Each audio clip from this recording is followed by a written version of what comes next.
ॐ चण्डाकारं भुजगशयनं पद्मनाभं सुरेशं विश्वाधारं गगनसदृशं मेघवर्णं शुभाङ्गं लक्ष्मीकान्तं कमलनयनं योगिभिर्ध्यानगम्यं वन्दे विष्णुं भवैरं सर्वलोकैकनाथं। ॐ नमो भगवते वासुदेवाय, नमो भगवते वासुदेवाय। ओम श्री कृष्णाय परब्रह्मणे नमः। सभी सज्जनों को भगवान का नाम से और मोहन जी का नाम से प्रणाम। पिछले दिन हम 35 श्लोक तक विचार किया था। अभी 36 में से शुरू करते हैं। अव्याज बादाम से भगुन वदिष्यन्ति तवाकिदा निंदन्दवस सामर्थ्यम ततो दुख धर्म न किम।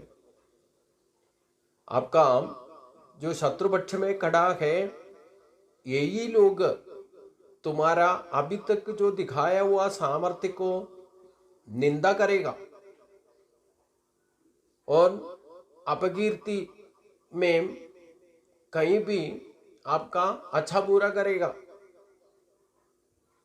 ऐसे आपस में भी आपको अपकीर्ति करने का संवाद करेगा। इससे ज्यादा एक आदमी को दुखी होने का क्या कारण बनेगा।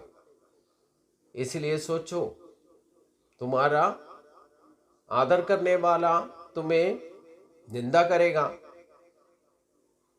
यही नहीं है, जो शत्रु पक्ष लोग भी तुमको मानने वाला है। उधर भीष्म पितामह या द्रोण, जो कुछ भी आपका गुरु स्थान में बंधुजन है, अपना युद्धवीर का योद्धा का रूप से श्रेष्ठ सर्वश्रेष्ठ धनुधर का रूप में देखा हुआ कई लोग शत्रु पक्ष में भी है।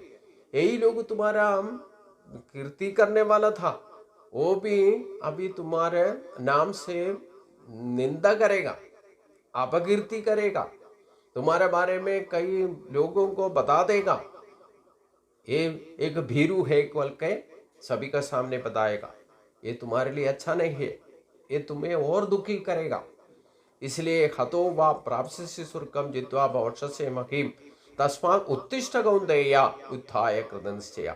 इसलिए तुम इसी युद्ध में अगर तुम मारा गया तो भी उसमें कोई दुखी होने का जरूरत नहीं है। स्वर्ग प्राप्ति मिल जाएगा, वीर स्वर्ग मिल जाएगा। कैसे भी सोचने से भी तुम्हारे लिए ये युद्ध अच्छा अवसर है। इसलिए तुम उठो, उठ करके युद्ध का निश्चय करो और अस्त्र का प्रयोग करो। भगवान ने इतना ठोस रूप से अर्जुन को बताया। इसलिए कैसे भी सोचने से भी तुम अपना धर्म से हटना नहीं चाहिए, तुमको ये युद्ध करना ही चाहिए। इसलिए उठो, अपना शस्त्र उठाओ, शत्रु का और अपना अस्त्र प्रयोग करो। अगर तुमने ये लोग मार दिया तो भी डरने का कोई बात नहीं, तुमको वीर स्वर्ग मिल जाएगा। अगर तुम जीत गया तो तुम्हें पूरा अपना राज्य पूरा संपूर्ण रूप से मिलेगा, समृद्धि मिलेगा, भोग सुख मिलेगा। इसलिए कैसे भी सोचने से तुम्हारा फ्यूचर के लिए युद्ध अच्छा ही होगा। इसलिए भगवान साथ में है, इसमें कोई संदेह ही नहीं है। भगवान जिसके साथ में है उसको जो भी काम करेगा उसको सक्सेस हो ही जाएगा, उसमें कोई संदेह नहीं। भगवान अपना अधिकार नहीं लिया है, कोई स्थान पर नहीं। भगवान हमें चलाने के लिए हमारा सारथी बन करके खड़ा है। भगवान का सानिध्य काफी है, सानिध्य मात्र से हम जिंदगी में सक्सेस हो सकता है। भगवान हमें सहायता करने के लिए प्रत्यक्ष रूप में आने का कोई जरूरत नहीं, हमारा साथ सानिध्य होना चाहिए बस। यही बात को हम हमेशा जिंदगी में याद रखना। भगवान ने जैसे अर्जुन को बताया है, मेरा सानिध्य प्रत्यक्ष रूप में इसलिए तुम जीतेगा करके नहीं बताया। भगवान का सानिध्य हम गृहस्थ रूप से हम उसको समझना चाहिए। हम जो कुछ भी भक्त है, भगवान का सानिध्य हमारा साथ में होने से हम कितना भी मुश्किल वाला काम भी अनायासन से आसानी से करके परे हो जा सकता है, जीत सकता है। अगर भगवान का साथ होने पर हमारा शरीर गिर गया तो भी डरना नहीं है, हम भगवान के पास ही जाएगा, वैसे श्रेष्ठ जन्म मिलेगा। इसमें कोई संदेह नहीं होना चाहिए। इसलिए केवल अर्जुन को युद्ध करने के लिए, प्रेरित करने के लिए गीतोपदेश किया करके सोचना नहीं करके मैं भले बताया। हमसे अगर भगवान ऐसे बोलेगा तो हम साथ में है, तुम किस लिए डर रहे?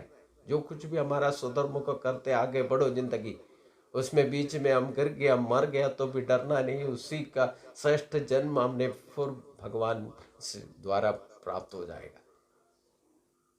हमें यही हमेशा याद रखना, हमारा भगवान का ही हमसे हमारा जीवन सान्निध्य है।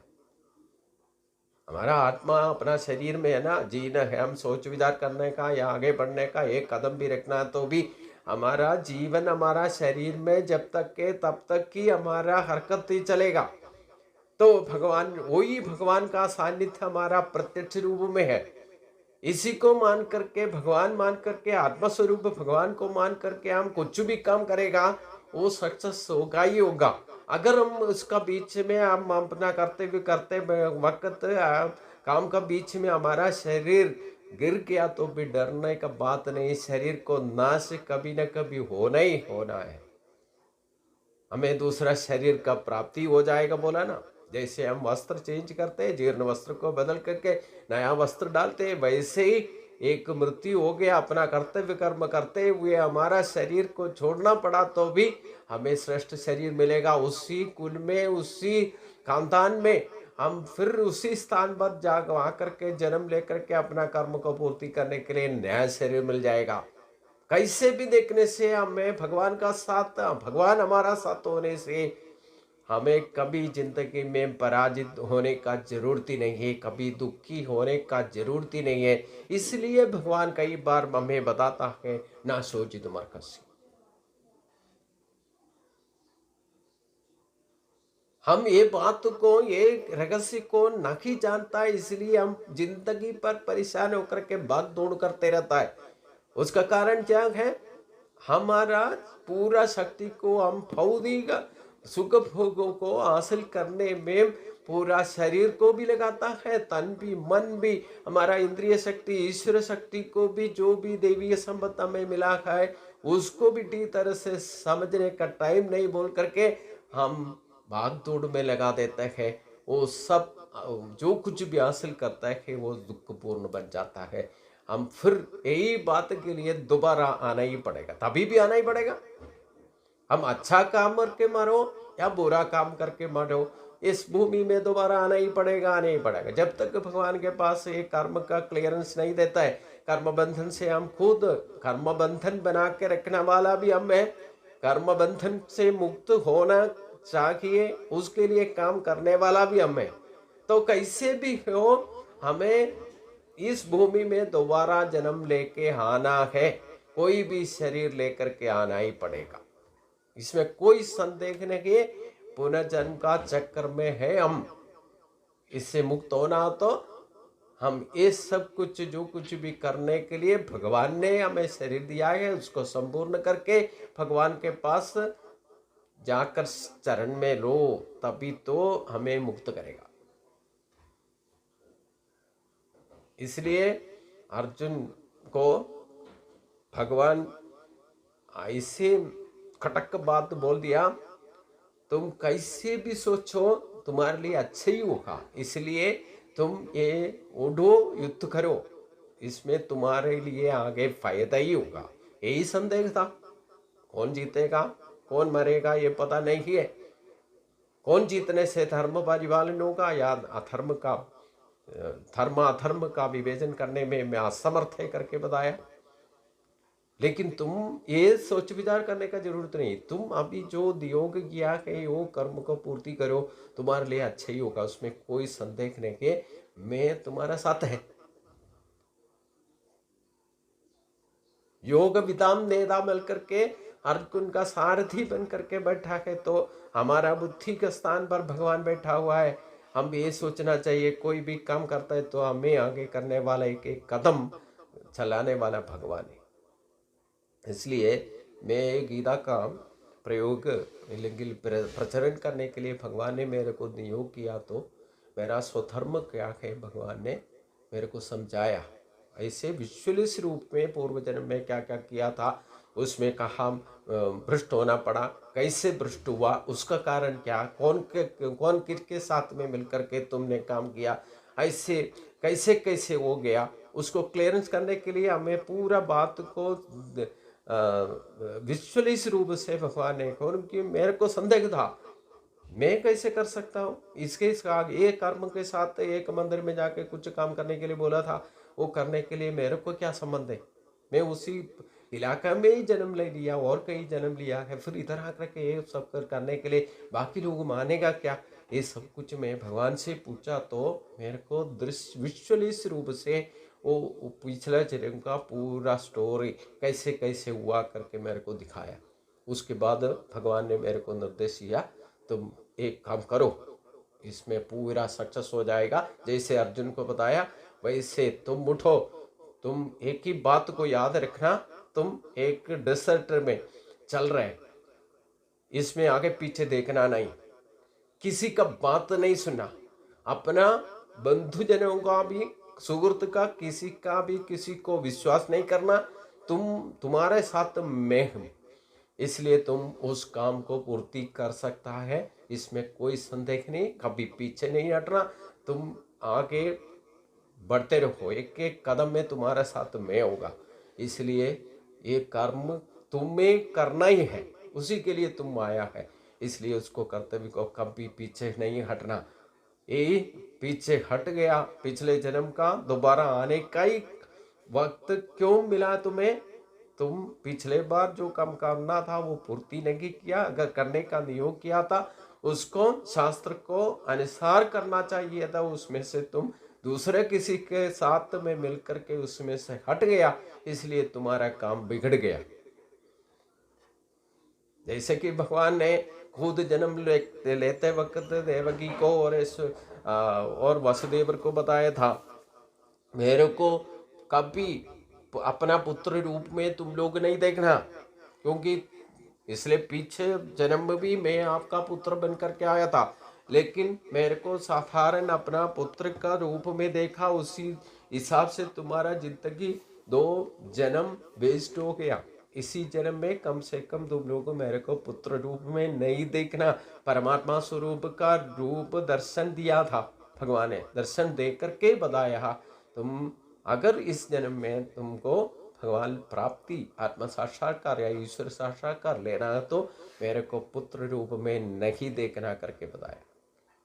वैसे ही है हमारा हर एक जन्म में भगवान का सानिध्य मेरे साथ में होता है, लेकिन हमें मालूम नहीं पड़ता है, हम बाहर का चक्कर में भौतिक इष्ट भोग को या अपना इंद्रिय सुख के लिए वो भौतिक शक्ति का डिपेंड होकर के जो कुछ भी काम करेगा वो हमारा जिंदगी को बंधन में डाल देगा। इसलिए भगवान जो करता है, मार्गदर्शन देता है, उसी हिसाब से काम करने से हम अगर बंधन में पड़ गया तो भी उसमें कोई बात नहीं, भगवान उसमें से हमें रक्षा करेगा, रक्षा करने के लिए हमारे साथ ही होगा, सानिध्य मात्र से हमें रक्षा करते रहेगा। जैसे मेरे को भगवान बोला तुम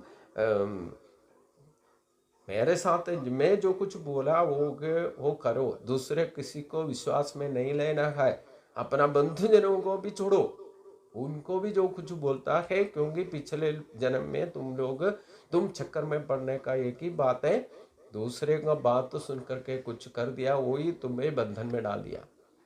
इसलिए आध्यात्मिक फील्ड में अपने कुछ भी करना है तो भगवान का ही बात याद रखना है और किसी का बात सुनना है नहीं चाहिए। गीतोपदेश यही हमें समझाता है, हमें जो जन्म दिया है वो भगवान का इच्छा अनुसार धर्म को पालन करने के लिए, धर्म का रक्षा करने के लिए हमें धर्म क्षेत्र मिला है, उसमें भगवान का पूरा शक्ति हमें एक एक को दिया हुआ है, उसी को अगर परिपालन करना है तो भगवान का ही बात सुनना है, नहीं तो हम परधर्म में बढ़ जाएगा, या किसी का और किसी का बात सुन करके वो दिखाएगा वो सही है समझ करके उनका पीछे भागेगा, या उनका रास्ते पर हम चलेगा तो हमारा रास्ता बिगड़ जाएगा।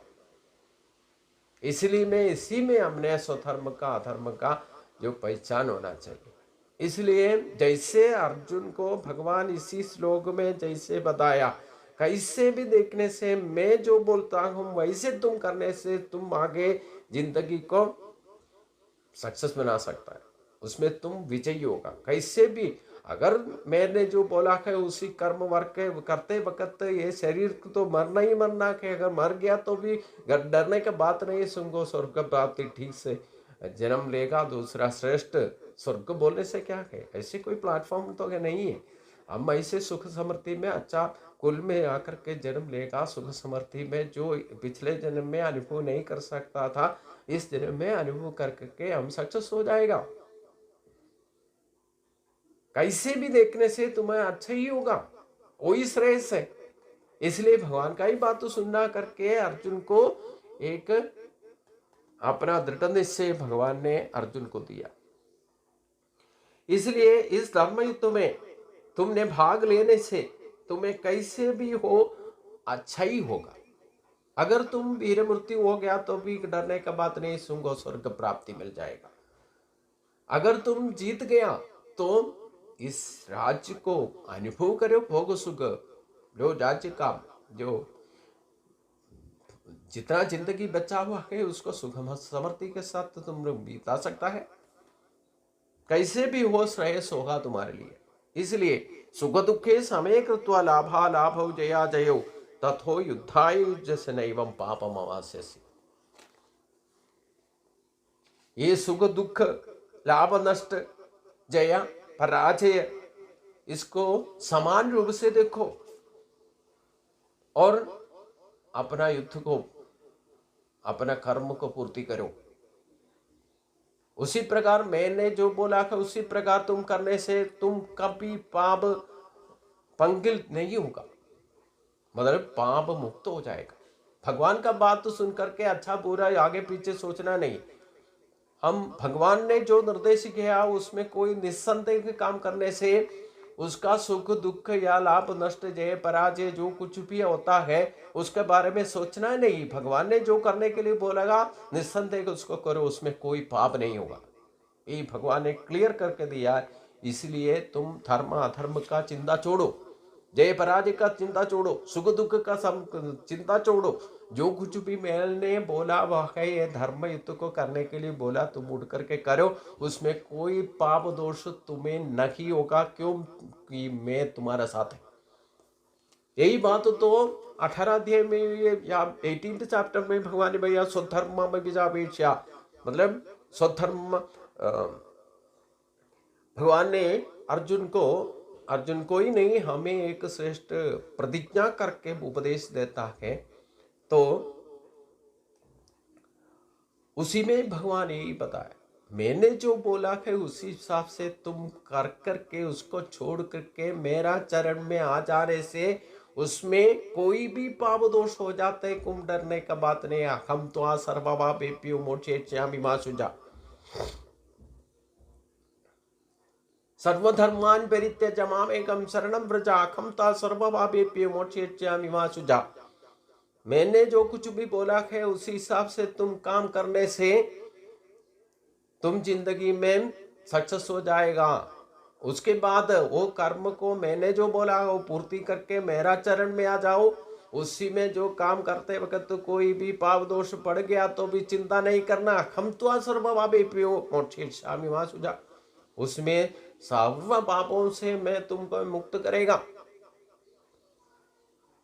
तो यही बात हम लोग भी सोचना चाहिए। हमें धर्म क्षेत्र मिला है, वो धर्म क्षेत्र को यथाविधि रक्षा करके धर्म के लिए उसी शरीर को यूज करना ही हमारा धर्म है।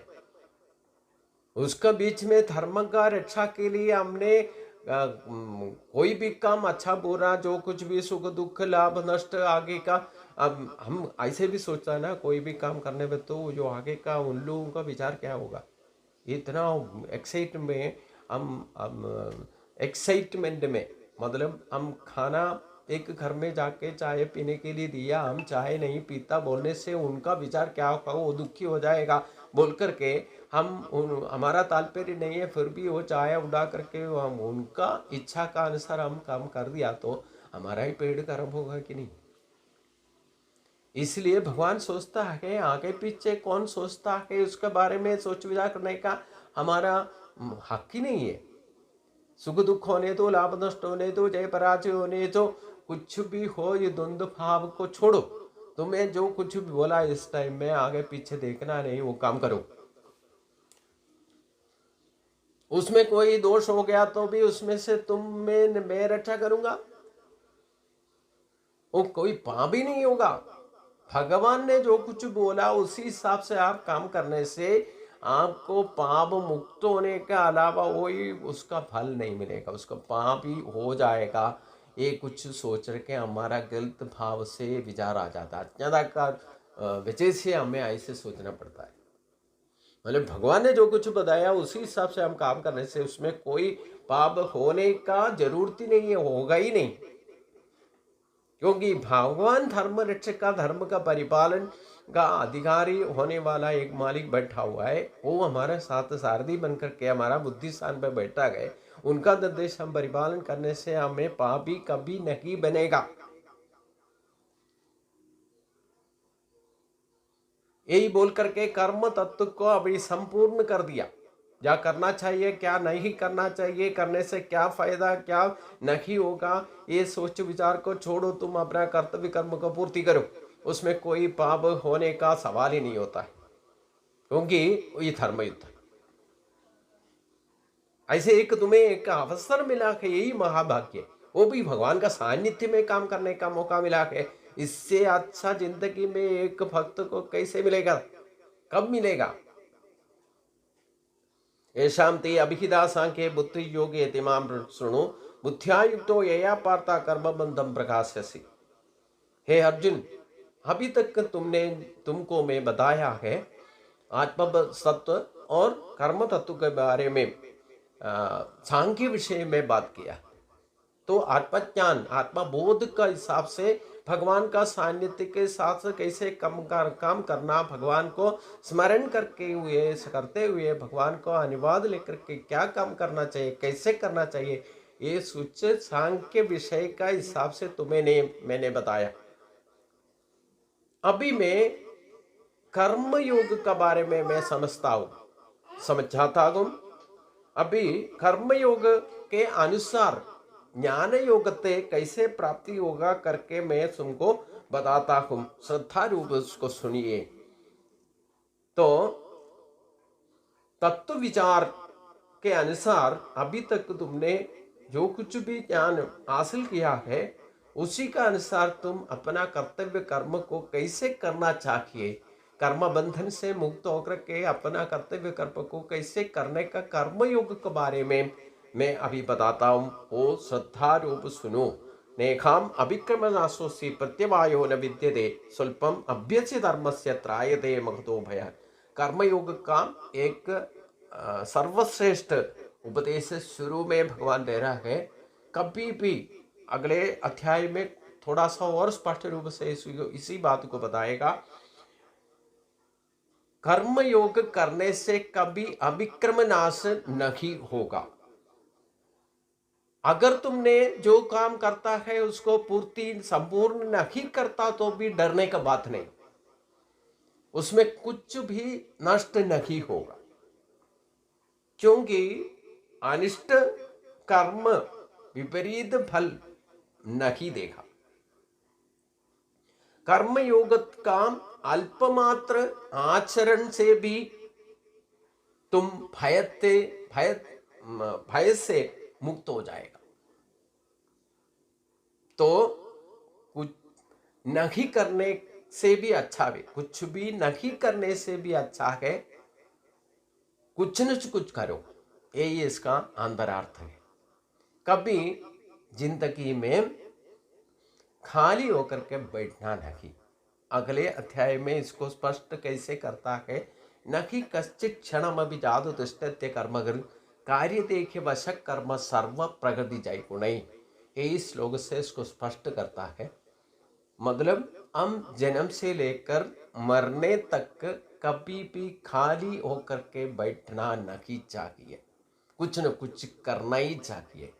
कुछ न कुछ करने नहीं करने से अच्छा है कुछ तो करो। कभी कोई भी कर्म उसमें आप विक्रम नाश बोलने से उसको कोई भी फायदा नहीं होगा करके बात ही नहीं बनेगा। हम भले की इच्छा नहीं रखने से भी प्रकृति गुण से जो अच्छा बुरा का कर्म फल अपने आप प्रकट हो जाएगा। यही प्रकृति का तत्व है। अच्छा काम करेगा तो अच्छा फल मिलेगा, अगर बुरा काम करेगा तो बुरा फल मिलेगा। इसी को सोच विचार करके कुछ नहीं करके करेगा तो वही महापाप होगा। मिथ्याचार बोलते हैं हम, खाली बैठकर ऐसे सोचते रहने से यही महापाप भगवान बोलते हैं, मिथ्याचार बोलते हैं। तो कुछ नहीं करने से अच्छा है कुछ न कुछ करो, अच्छा बुरा जो कुछ भी करो उसमें कोई कुछ न कुछ फायदा तो आएगा। नहीं जानता करके हम खाली बैठने से अच्छा है उसको जैसे जानता है उसी हिसाब से करो, तभी तो पता चलेगा ये काम कैसे होता है, उसका गलत फल क्या है, उसका गुण क्या है, दोष क्या है, करने से ही पता चलेगा ना। अगर मेरे को पता नहीं बोल करके हम ऐसे खाली बैठने से कुछ भी फायदा नहीं होगा। उससे अच्छा है कुछ न कुछ करो, उसका फायदा हो जाएगा। अगर हम गीता को पढ़ना मुश्किल ले करके एक कठिन है बोल करके खाली बैठने से गीता का बारे में कुछ भी नहीं पता चलेगा। अगर पढ़ना कोशिश करेगा तो कुछ न कुछ ये समझता है या नहीं समझता है ये तो मालूम पड़ जाएगा। अगर ऐसे बोल करके ये हार्ड है, ये समझने लायक नहीं कि मेरे बस की बात नहीं है बोल करके चुपचाप बैठने से कुछ भी नहीं होगा। अगर एक ही श्लोक का आपको नहीं जानता हो तो भी बार बार पढ़ने का कोशिश करो, उसका अर्थ भी आपको प्रकाशित हो जाएगा। इसलिए भगवान बोलते हैं कभी भी खाली नहीं बैठना है। कर्म तत्व को शुरू में भगवान भर रहे, हमारा जिंदगी में हमारा जो कुछ भी शक्ति भगवान ने दिया है, ये शरीर दिया है, तो जन्म से लेकर मरने तक कभी वेस्ट टाइम बिताना नहीं। जिंदगी एक एक एक पल जीना है तो कुछ न कुछ करके जीना है। अगर नहीं करेगा खाली बैठेगा आपका शरीर को संरक्षित करना भी आपको मुश्किल हो जाएगा। इसलिए कुछ न कुछ करते ही रहना चाहिए। उसका अच्छा बुरा सुख दुख लाभ नष्ट जय पराजय उसका फल का बारे में सोच करके उसके खाली बैठना ना कीजिए, कुछ न कुछ करो, उसका फल क्या है आगे आपको रिजल्ट भगवान सामने दिखाएगा, अनुभव में हो जाएगा। इसलिए कभी खाली नहीं बैठना है। ये तो नेहाम अभिक्रमनाशोषि प्रत्यवायो न विद्यते स्वल्पम अभ्यस्य धर्मस्य त्रायतो महता भयात्। कुछ न कुछ थोड़ा सा भी काम करने से उसको महत्ता फल मिल जाएगा, फल मिलेगा। इसलिए भयभीत हो करते कुछ न कुछ नहीं करना बोल करके खाली नहीं बैठना है, कुछ न कुछ करते ही रहना है। उसको महत्ताय फल स्वरूप आपको अनुभव में मिल जाएगा। इसलिए कर्म करते रहना चाहिए जब तक हमारा शरीर छोड़ करके जीवन नहीं चले जाएगा, तब तक कुछ न कुछ करते ही नहीं रहना। खाली बैठ के सोच विचार करना मिथ्याचार है, ये महापाप, ये करके भगवान क्लियर करके आगे बताता है। इसलिए वो बातों में हम और गहरी रूप से सोच विचार करेंगे अगले दिनों में। सबको नमस्कार।